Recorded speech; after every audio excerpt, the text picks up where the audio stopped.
Welcome back to the deep dive. So we've got a massive stack of sources from you all, articles, competitor analyses, even some leaked internal memos, and they all point to one huge decision. Yeah, a really foundational one. It's about choosing the central operating system for your business. And this isn't just about software. It's a choice that, it basically determines your margins, Yeah, your ability to scale, and whether your tech is helping you or, frankly, just getting in the way. absolutely. And that's what we're digging into today. The two behemoths in this space. On one side, you have HubSpot.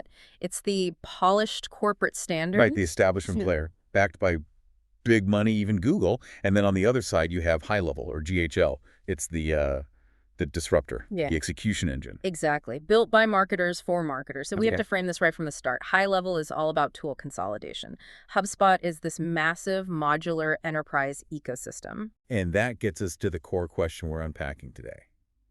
Why does one of these platforms seem to punish you for success with these skyrocketing costs, what people are calling the HubSpot tax, while the other one is built for predictable, unlimited growth? That's the key. You have to understand the philosophy behind the price before you can even start to compare the features. Okay, so to really get the day-to-day differences, we need to start with the DNA of these platforms. Right. What problem were they originally built to solve?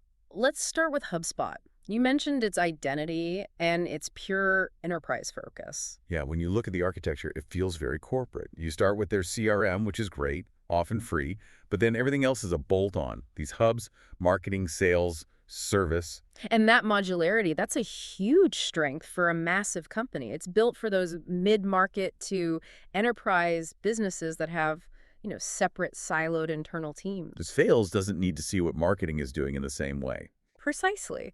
And they each need their own specialized tools. It's really designed around this content-driven, inbound, heavy workflow where detailed analytics across departments are everything. You can see their alignment with Google. It's all about being this trusted system for big global companies. That makes a lot of sense. Mhm. They're selling a way to manage complexity for big teams. Yeah. But then you flip that and you look at HighLevel.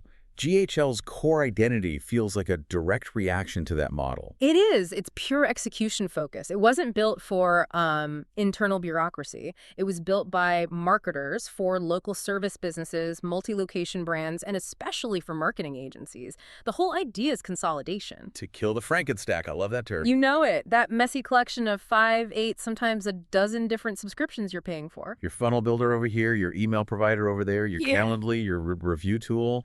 It's a mess. Exactly. And GHL just rolls all of that into one platform for one flat rate. It's designed for speed, for follow-up, not for, deep reporting that only a 50-person marketing department is ever going to use. So the split becomes really clear then. If you're running one giant company and you need compliance, deep security, specialized reporting for different departments, HubSpot makes sense. Correct. But if your business serves other businesses, if you're an agency, or if your whole model is about speed and converting leads fast and keeping costs predictable, GHL's unified approach is just, it's exponentially more valuable. It's built for volume, not complexity. Okay, so if the DNA sets the stage, let's drill down into the engine room. How do these features actually perform under pressure? Let's start with marketing automation, the multi-channel stuff. So HubSpot's email automation is world-class. You have to give them that. For content marketers who are just focused on inbound nurturing through email, they're top tier. But the just through email part sounds like the catch. It is. The moment you want to go beyond email, that's where you hit the friction. Native SMS, voice drops. That's either a pricey third-party integration or you're getting pushed into a pro or enterprise tier. You hit a paywall right when a lead is getting interesting. So beyond the price, what's the real strategic problem there? It's coherence and speed. In GHL, the automation builder is unified. Email, SMS, voice drops, even social DMs on Facebook and Instagram, it all flows from the same workflow. And it's included in their base paid plans. Which means for a local business, that's huge. It's the whole game. The difference between hitting a lead with an SMS in 60 seconds versus waiting for an email to go out. That's the difference between getting the customer or losing them. GHL is built for that speed. That makes total sense. And it leads right into the idea of a communication hub. If I'm running a gym, I live and die by text messages. And HighLevel gets that. They have a central conversations inbox. This is like the command center for a local business. It pulls in email, SMS, social DMs, calls, all into one single thread for each contact. So you see the whole history in one place. The entire history, no matter the channel. They've even got an AI conversation agent built in to help manage the volume. Whereas HubSpot, great email inbox, but for everything else, you're back to that fragmented approach. You need the expensive SMS add-on. It's not cohesive. It's just harder for a small team to manage. Right. It's a platform built for email and maybe high-touch B2B sales, not high-volume consumer response. Okay, let's pivot. Conversion systems, funnels, landing pages, the heart of lead gen. HubSpot has a really good landing page builder. It's great for, supporting your blog or educational content. But if you're running paid ads and you need a real conversion funnel. With upsells, downsells, the whole sequence. Exactly. That usually means you're bolting on another tool. So you're paying HubSpot and you're also paying, say, ClickFunnels, and then you're praying they talk to each other correctly. And GHL's philosophy is to just build that in. Yes. HighLevel has a native, really robust sales funnel builder that completely replaces ClickFunnels. Unlimited funnels, unlimited pages, native checkouts, it's all there in every paid plan.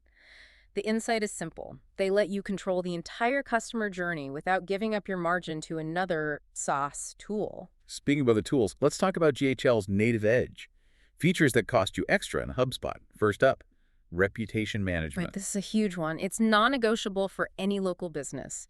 GHL has built-in automated review requests. It monitors your Google reviews in real time. It even has AI that helps you respond to them. It's all just there. And HubSpot has no native review engine at all. You'd have to go pay for Podium or Birdeye or something similar. Which is another $100, $200 a month right there. It's a massive savings and efficiency gain. What about digital products, courses, memberships? Same story. GHL has course hosting and membership areas built right in, so you're saving hundreds a month you might have spent on Teachable or Kajabi. It keeps the whole customer lifecycle, from the first ad they see to the course they buy, inside one system. Okay, last one here. Let's contrast the AI. Both platforms are pushing AI hard, but it feels like they're for totally different jobs. That's the perfect way to put it. HubSpot's AI is advisory. It's like a consultant. It gives you predictions, deep analytics, content ideas. It helps your team work smarter. It guides the work. Right. And HighLevel's AI, it's executional. It's like an automated employee. They literally call them AI employees because they are designed to do the work for you. You mean like the AI voice agent? Exactly. Answering phone calls, booking appointments on its own, or the AI conversation agent that handles customer service chats over SMS and social media automatically. It works for you, not just with you. And that brings us to the part everyone really cares about, the money. The economic equation. This is where you really see the difference between a predictable cost and what we've been calling the success tax. Let's start with that success tax because HubSpot's model is, well, it's brilliant for them. They bring you in with that amazing free CRM. But the second you start getting results, the costs start climbing fast. And it's designed to hit you on 3 specific growth metrics, right? That's right. First, you pay for each hub you add. Second, you pay per user, per seat. A sales seat can easily be $100 a month. And third, and this is the one that really hurts, you pay based on the number of marketing contacts in your database. So you run a killer campaign, you get 10,000 new leads. Yeah. And that success immediately bumps your bill up. Your reward for doing well is a higher invoice. That is the literal definition of a success tax. You succeed, you pay more. You hire more people to handle that success, you pay more. And let's not forget the mandatory onboarding fees for the higher tiers. That can be $3,000, $5,000, even $7,000 up front. Wow. Okay, so HighLevel's model is basically built to be the exact opposite of that. It's the complete antithesis. It's a predictable flat rate system. The plans are simple, a starter at $97 a month or an unlimited plan at $297 a month. And that flat rate is the absolute game changer. Okay, break down what unlimited means in that flat rate because that's where the real contrast is. It means unlimited users, unlimited contacts, unlimited funnels. And for agencies, this is the most critical part. Unlimited client accounts or sub-accounts. So the philosophy is, we don't care if you have 1,000 contacts or 1,000,000. 1 employee or 50, you pay the same flat fee. Your success shouldn't be a variable in our pricing model. That's their core belief. Let's focus on that agency part because that's where the cost difference becomes astronomical. Okay. You mentioned multi-tenant architecture. What does that actually mean for an agency? It means the platform is designed from the ground up to let an agency manage hundreds of completely separate client accounts from one single login, all while paying GHL just one flat fee.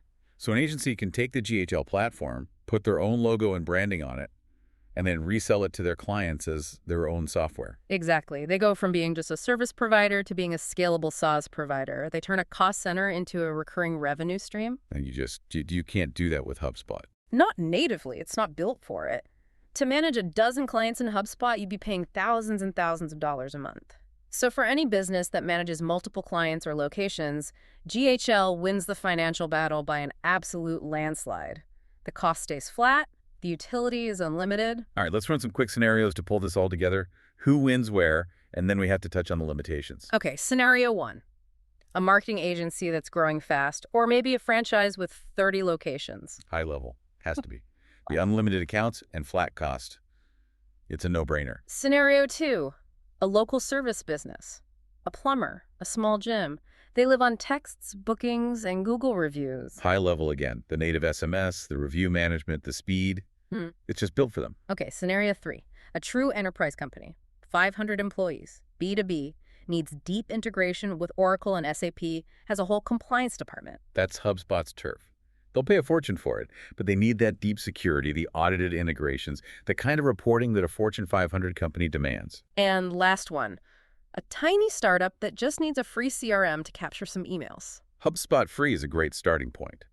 But you have to know the trap you're walking into. The second they need real automation, GHL becomes the better long-term choice to avoid that success tax. All right, now to be fair, let's talk limitations. HighLevel is incredibly powerful, but with all those tools, the UI can feel cluttered. It's not as polished as HubSpot's. And I've heard the learning curve is much steeper. It's so feature-packed that you can feel overwhelmed without some proper setup or guidance. Absolutely. It's a powerful engine, but you need to know how to drive it. Now, for HubSpot's limitations for this audience, it's just a bad fit for agencies. The lack of white labeling and multi-account management is a structural problem. And the big one we've covered, the success tax.